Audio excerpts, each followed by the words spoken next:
Sibay ule shipuile nga wangin rongbol na tamtak at sol chua pa kumni zet chung chu Bible Society pual program po siam leithe ani to lo ani heti lai hian Bible mamo na ero asan zela wangin chol thei kan nilova he rongbol na chul tak atana inti chak thar le nan rimoi manga rongbol na proclaim ti chu buat sai alonita ani hei hi mizo Christian ten Bible le lin Bible chut le theder kunga ma kan lak chun zom zel theina tura minchan pui tu le minti chak thar tu ani kan be se hle a chong chai na ne na min lo tel pui turin kan som cheu ani kan program lama kan kal le ngal mayanga pathian fakna hla saturin basic choir zaipol te kan somanga anni in pathian fakna hla anron hlan zuwa hianin kan hun serte mangtu tur Reverend Remlal Faka auxiliary secretary kan som ngal anga tin kan hun serte kan man zuwa pathian fakna hla hlan turin nula age lalrem ruati maruati kan som zui ngal bokdonia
Kanal pa Iso Krista mingin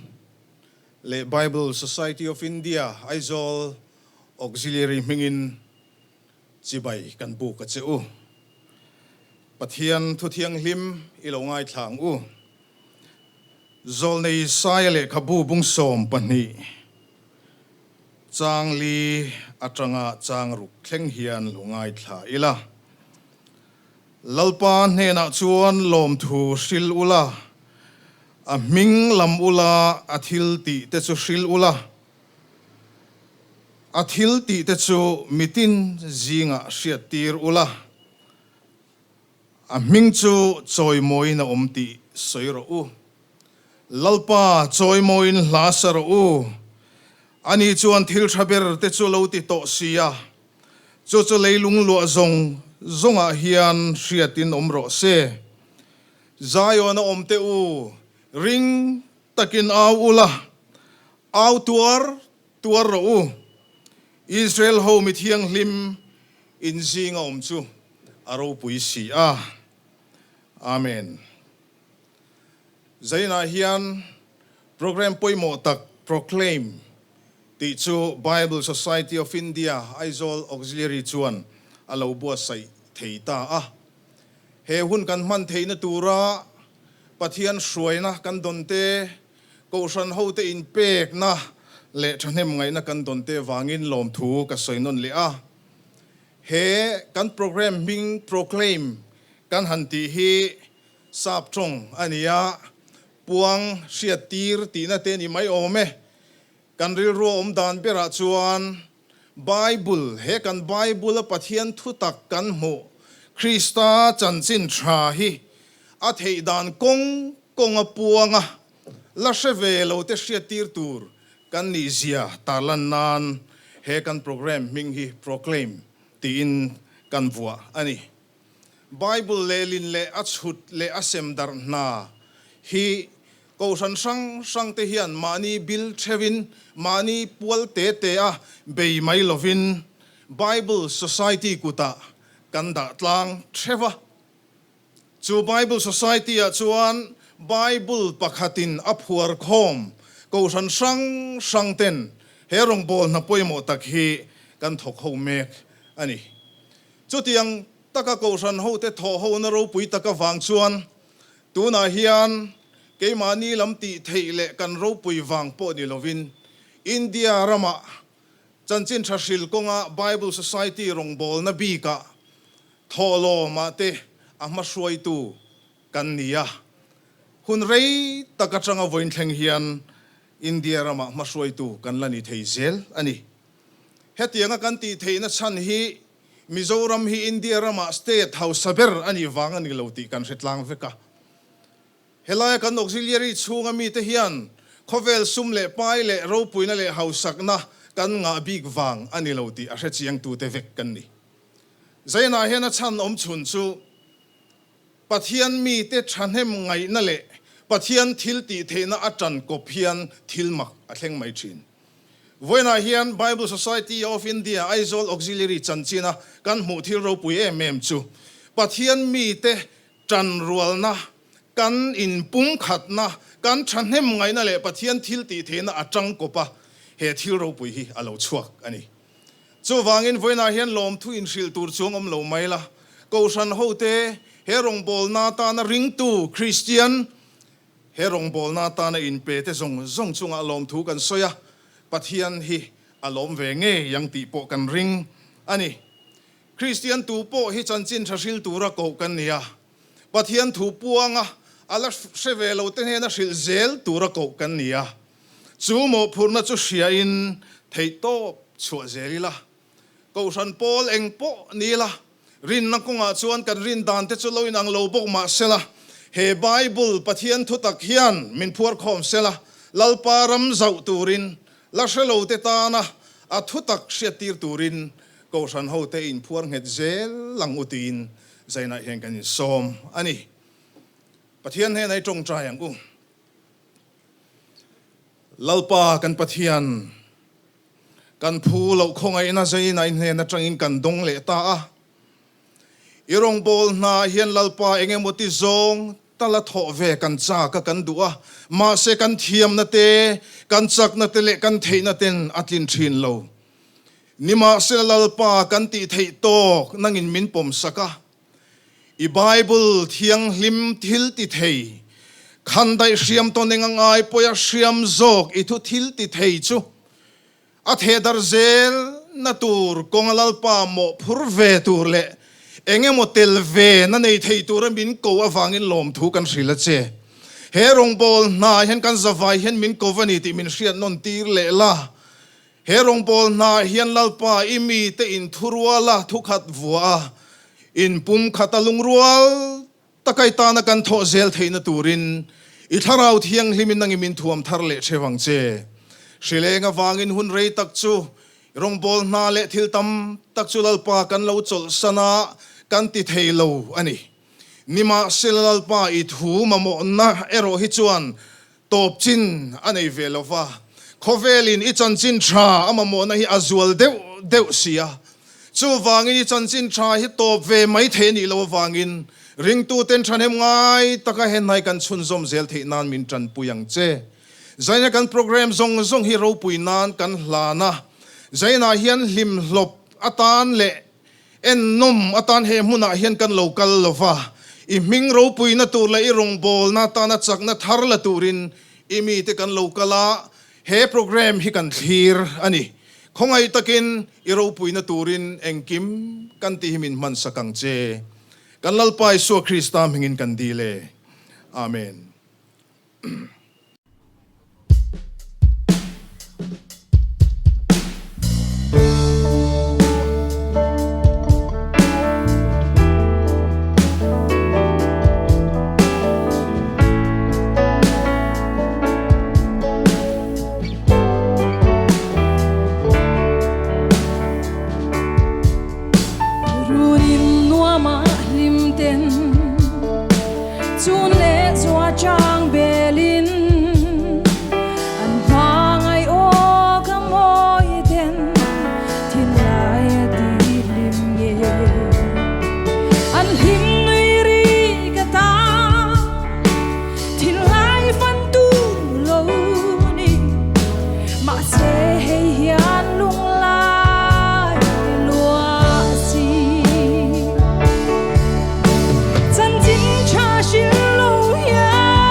chin cha shil hian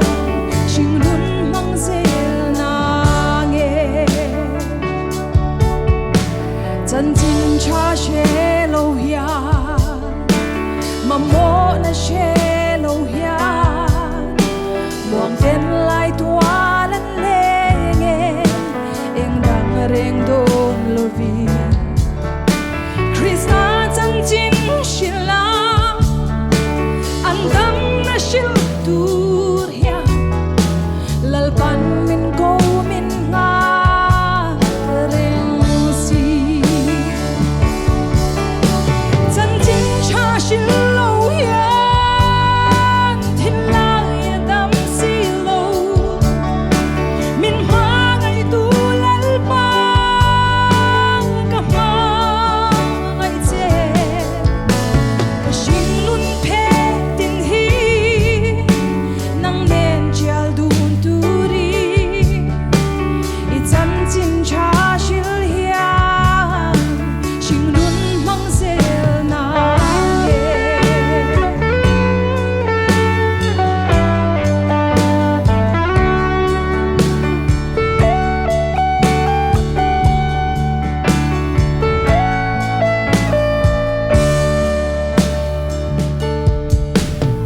unau ka so ma che chan chin cha shil tu ri cha nem nga ya chong chai kal chua kin thil pe I thim gwai chu sang tam tham wan na nei lo ten chan dam tu Krista an shiat na chan chin cha shil lo hian thim lai dam si lo min ma ngai tu lal pa ka ma ngai che ka shin lun phe tin hi nang nen chial du tu ri I chan chin cha shil hian shin lun mang zel na nge chan chin cha shil lo hian thin lai dam si lo min ma ngai tu lal pa ka ma ngai che ka shin lun phe tin hi nang nen chial du tu ri I chan chin cha shil hian shin lun mang zel na nge I chan chin cha shil hian shin lun mang zel na nge lalpan ro puina changro se Andhra Pradesh Auxiliary in India Rampuma contribution a pakhat na an ni khan an auxiliary secretary in achan asoi chu Mizo Christian te wang ani ati Bible Society a kan thorim na hian midang te nuna thu alo soi zel ani message tlangwa Jeremy Larin nung an hne na changin video clip kan ngai tha in kan clear hawanga chumi zwa chuanin solo nula Priscilla Laldin pui fan ai hne na changin pathian fakna hla kan ngai thak chhun zom anga testimony pilian ming thangi life member ni tura thorim na video clip kan ngai tha in kan clear ho chhun zom donya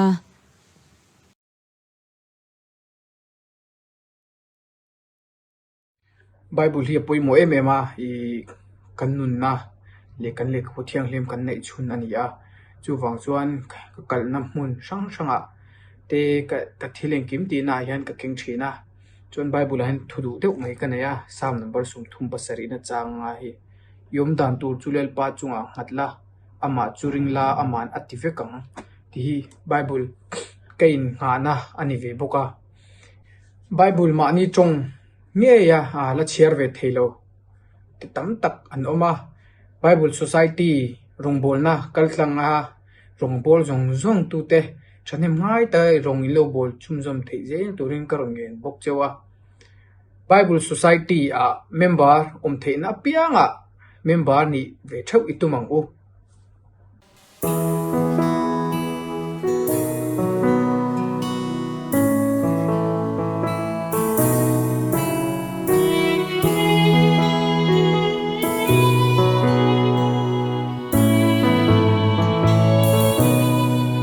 irong bolin hey chen kalo benta kaning lo ka không ai lo inung zui her sat boy mang an nakara po I chat zia ka dem chin ni din nin en kong po I del na chu jin kong him mong ma chang chi mi thing lo ka mi lal pa isya e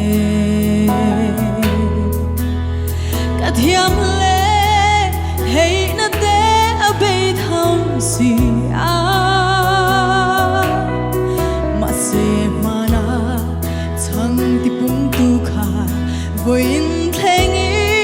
ni pangai ringa tin lo na bo I ro pui tar lang an I man chin kha ka kal ze lang I san sin cha shili be dong te ne na be say na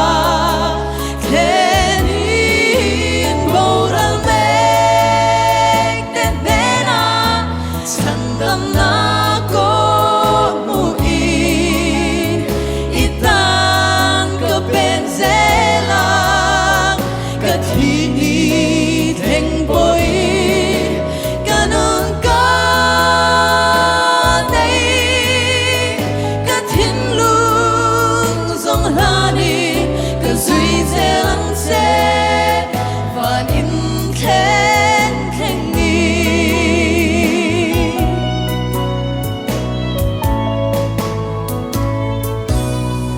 mi borsong ka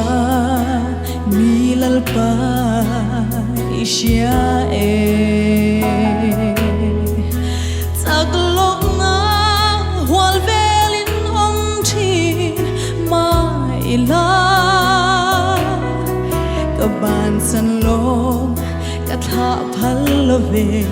idu zong ti ka tan cho tui be eng po theng se I chak na ringin malang ka pan zelang ka kal zelang I chan sin cha shili be dong te ne na be say na khen in boral me ten ne na sandam na ko mu itang ka penzelang ka thi ni theng boy kanon ka nei ka thin lung zong lanin ka zui zelang se van in khen khen ni ka zui zelang se van in khen khen ni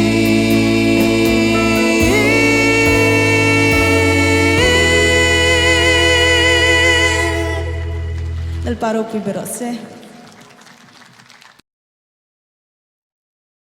Pilian ming thangi champhai zotlanga cheng mek chuan Bible Society manga chanchin thapwan darnan BSI life member ni natura pek ngai cheng sanga chu tlin nge tumin theito pachwa sumlak lu na nget an nei lawa wangin rora chut mangin atuak tangat ngata March ninga sangni somni pakhata tangkhan asum mu masaka piang chu collector hne na apelut zela an lo chin chia sak zel chin February ninga sang ni som ni pani thleng khan voi som pali da lut to in cheng sang thum za thum zet chu atlin theita a athil tum hlen ngei tuma abe mek lain alatlin launa cheng sang khat zasari chu an branch secretary in apek sak ta hlau maya BSI life member ni na chu atuak chuak ta ani la nei lo ten Bible an lo nei ve theina turin pilian ming thangi hian har sa tak chungin rim le ha takin abeya pathian thu the dar na konga a thanem ngai na le a tho rim na hi a chhuan omin aro pui tak zetani chunglama mi khian lom takin alo chin chia nge yang United Bible Society UBS hi Bible Society za somnga palite in thun khom na pol ani a tuna hian ramshang shang zani somli pani a rongbol na athok me kani Bible Society na pui ber te zinga mi chu Bible siam chwa le semdar baka pathian thu le mishing nun thun zom le mi ten Bible an chhor changkai thei dan tur ngai tua te hi ani pathian fakna hla kan lo ngai thak chun zom donanga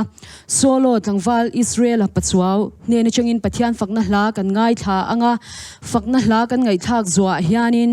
message reverend zero siam ne na changin video clip kan clear hole anga tin solo Dr. Lalthan Sangi ne na changin pathian fakna hla kan ngai thak chun zom le anga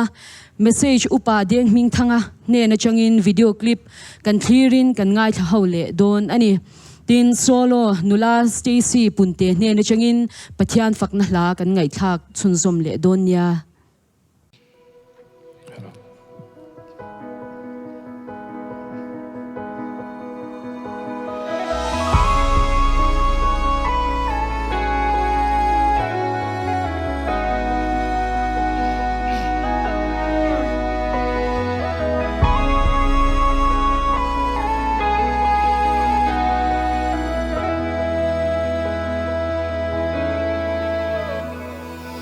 Lal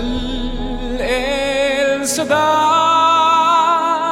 kangai atse chak thang chim le mara kol kil thleng po i tùy fin riat nuai lu tin nang ilo om si không nghe cái lan bờ văng lan bầu na reng ôm lâu em ngã tình nghe lal pa nang ma hian an lan bầu chim an chiat lâu na in chia tir ze lăng che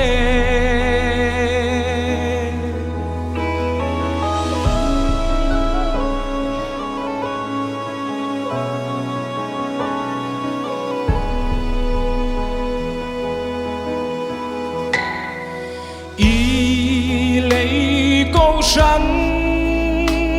ăn nguy dâu ta em na thì bui lệ xuân sẽ tan ra la lia ron in lar le langin o kalal pa o không nghe cái lan bờ văng lan bầu na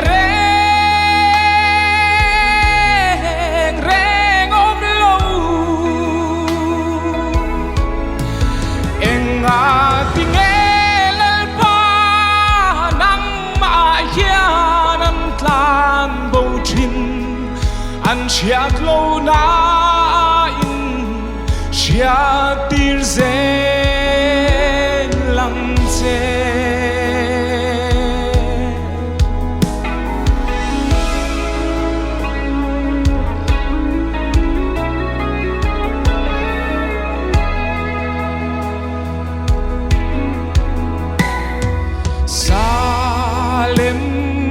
pui ka pan lai ka kheng zo do ne mo ka chan dam tu min ron shuai le lagin o kalal pa o không e kat lang bawang tlan bo na re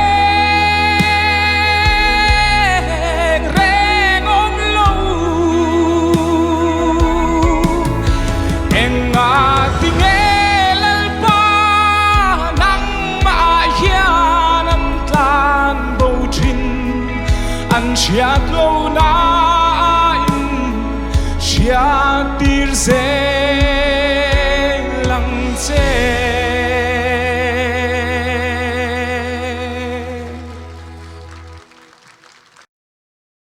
câu ran hi pathian chung kwa ania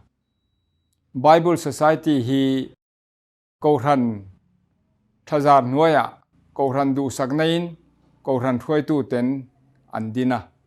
Kovel mun ranga chu tiang chuan din zel ania Bible Society hi chuan Bible le lina chut chua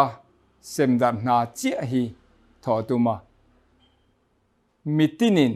chanchin tha pathian thu hi anmani hriat thiam zong taka anlo chia the na turin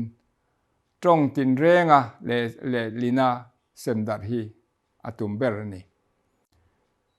chu ko ran na pui ber ani boka chanchin tha mi zong hriata hril tur ania ko ran na pui poimo tak thok tu le Bible lo supply char tu chu Bible Society heni Bible chunga chuan Bible Society in thua nei lova thurin thuate Bible thuate ko ran hi thu nei tu nia ale lin le achut chua le semdan na a hian Bible Society in alo pui chara chu wang chuan Bible Society hi chu ko ran chia lo ko ran ta na thok ko ran fa chuam ang ani chu wang chuan Bible Society hi ko ran ta na hlue me ma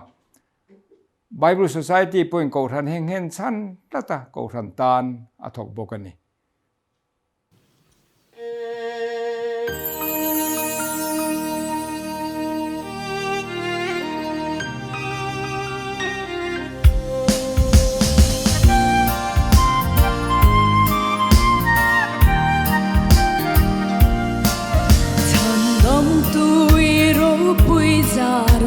Hạt xuân nan noa mà ông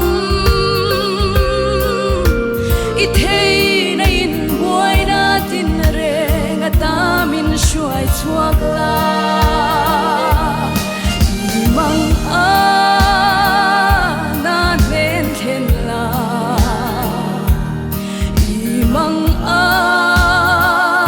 na nên thiên la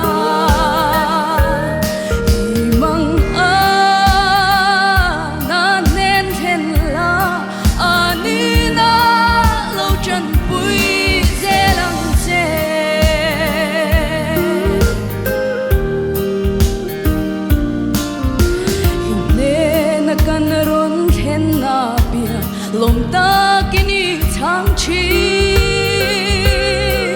lung ai khapan boy na tin ren she om na zong ne mang a na nen then la mang a na nen then la mang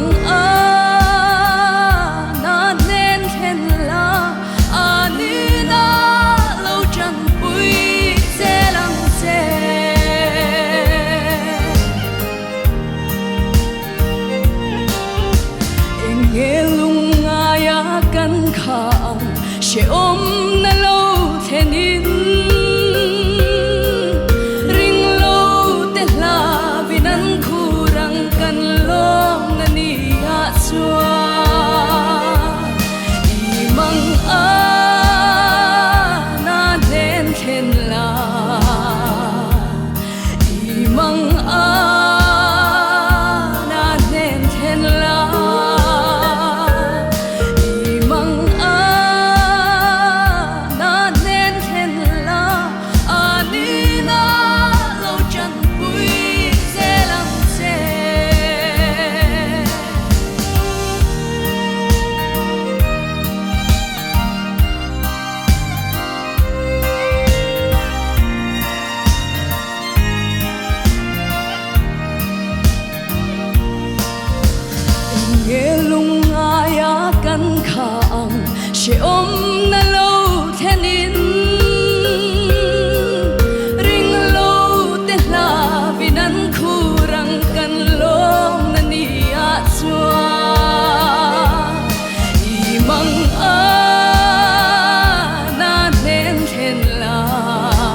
ro bibero se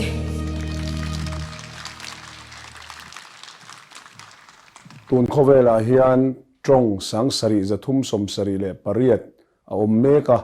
chungzinga chuan trong za sari som pasari in Holy Bible siam to ani alatlem hle mai tiro India rama hian trong sang khat zaruk somnga le patni a oma Bible Holy Bible nei to chu trong som sari le pali chau ani a thuthlung thar chau nei to hi trong som ko le patni anni boka mithiam ten an chhut dan chuan India rama trong sang alian zual deuh trong zathum vel hi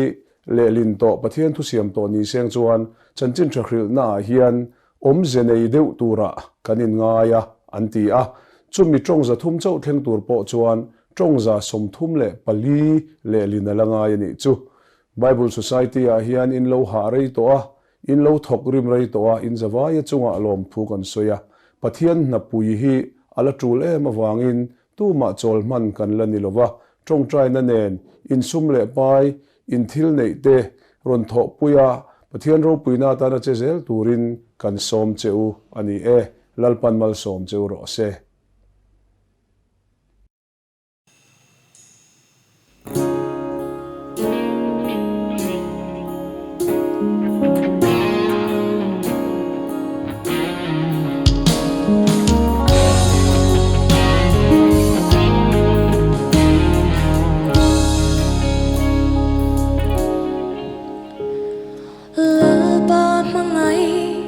Sual thim zinga kun mekte chan tuan ngai chan pui tuan nom silo chan chin cha e dong lovin an liam meksi an thi sin mo I purngam dorem ni tunge thok chwagan tunge kal chwagan kharau bote chan chwak duri tunge thok chwagan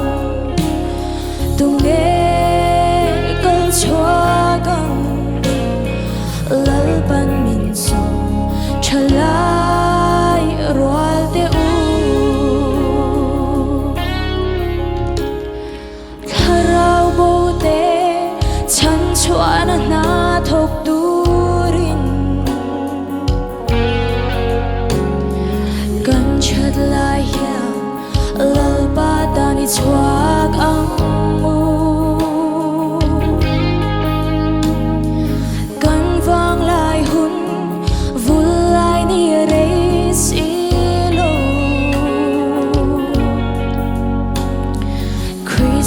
sipai tho vin kal chua kam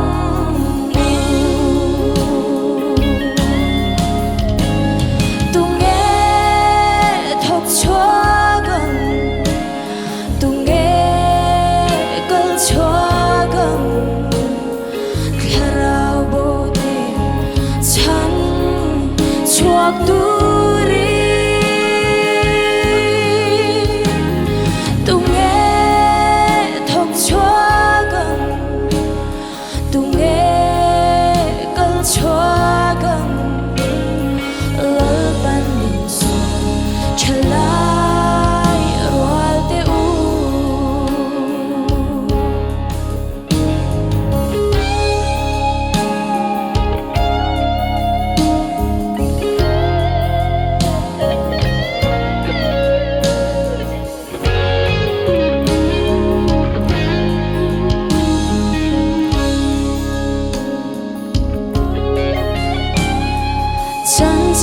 thu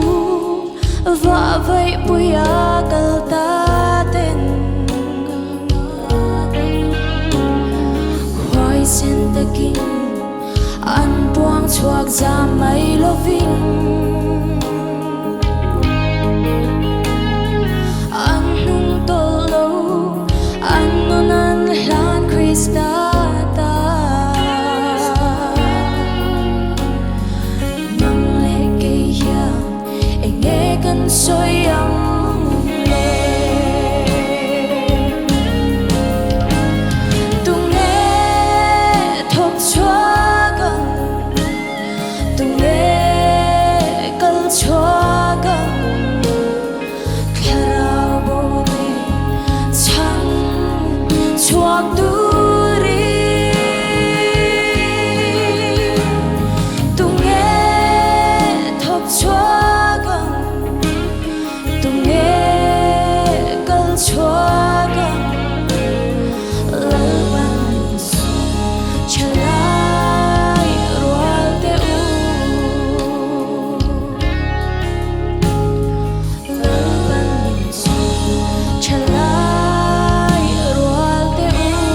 paro pui bero se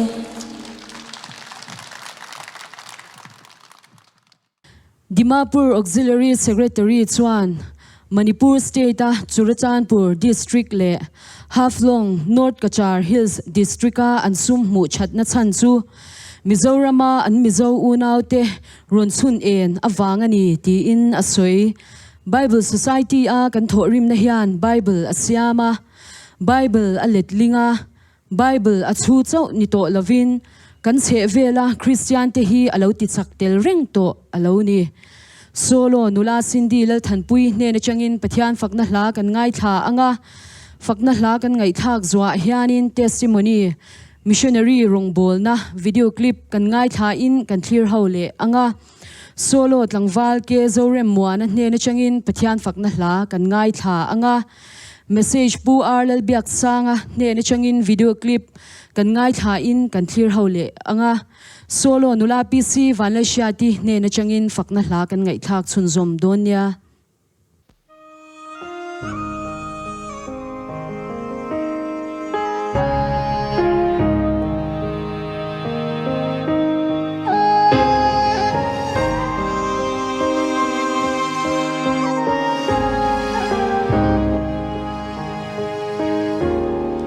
cha tuan lung hui o Krista i ang chu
Jharkhand Fila missionary changlai kan nia Jharkhand Fila hian rongbol ni kongpeng sang sangin kan kalpuya chung zinga chuan Bible trak te semin rongbol na kan nia Jharkhand Fila hian Bible auxiliary hi ve tho ma sela anni hi tholom te le thilpek ten don thallo awang hianin duang tak hian a thona Bible trak sem tur hin nei lowa chung te wang chuan hi Bible Society of India Aizawl auxiliary ten kan mo hria in Bible check sem tur tam tak mai minon peya an chunga po kan lom leni heng tiang kan huang hianin missionary tele mahasoi ahmuna local worker ten Bible check te ringlomi te zinga an sema heng te hi pathian malasoma ko san hote tung try na te malasoma ating chuani kum chung zong khanin Jharkhand mission field nuaya hianin baptisma chang zaruk som ni pahni kan neya chung zinga chuan zali somkwa pali te hi ring thar baptisma chang ani nge a Kristaram zawna tura manrupui mo te tla chamlova man tur kan nei zel theinan Bible Society rongbol na hilo chumnung zel turin ko ran hote kan ngen bok chewani lalpan ro puina chang zel se an tiani lome Kovela lom na ka zuma anuam lam apia kapantrina lim na thuru char chua katum lain kanun kong kalo bo ani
na kovel bolloya eng tianga na sa inzong ila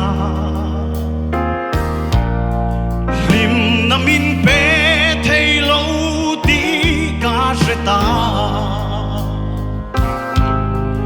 isualam mahoi ki rahunta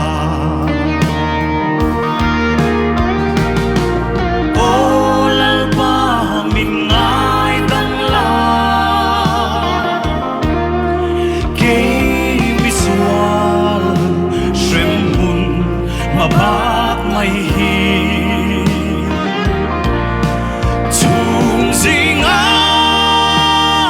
irua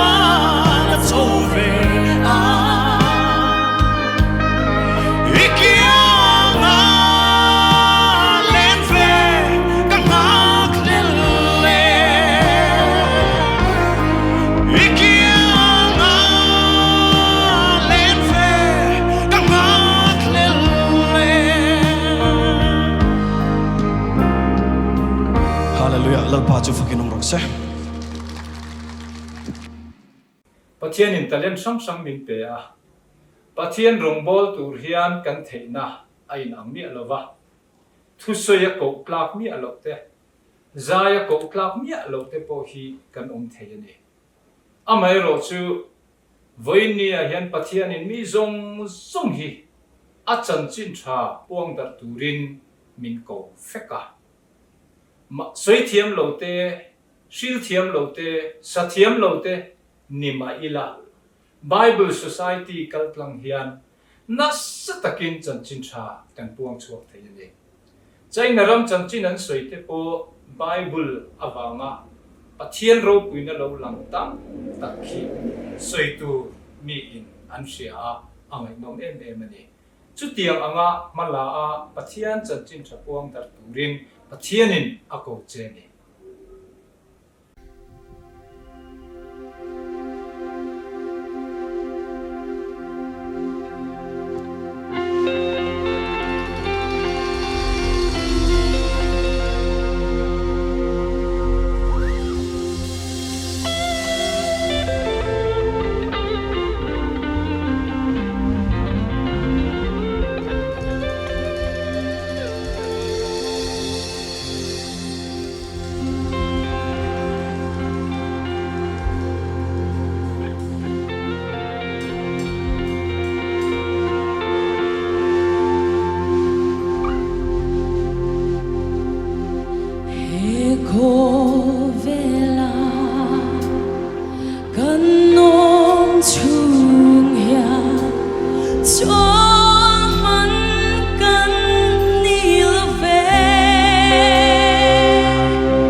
mission na thok tu pol poimo tak Bible Society hian vo in thleng hian adin chan ti hlot ling tura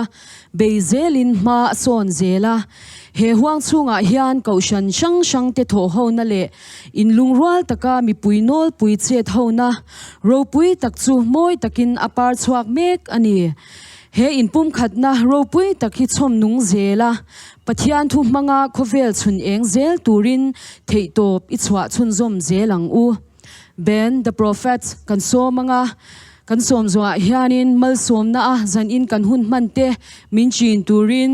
upalal ni lo makol ni executive secretary Mizo Conference of 7-day Adventist kan som chunzom ngal donya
Em lối xe vô roa sao tập nè tùy phim riết lệ không muốn dùng tên đêm đi ca si tìm lệ y thu bê cậu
ประเทศรูปุยเบรอเซกันโลเม ปาเลฟปาเลทาราวเทียงลิมปอลนาดูอมตักเลมัลซอมนาเราปุยตักจูจานินาเฮลายมุนาเราคัลซองส่งเตเลเฮโปรแกรมเราเทียร์ซองส่งเตเลรัมตินากันลัลปายสัวคริสตาริงตูซองซองเตเนนาตูนาเลจะตวนเทงินเราอมเซลโรเซอาเมน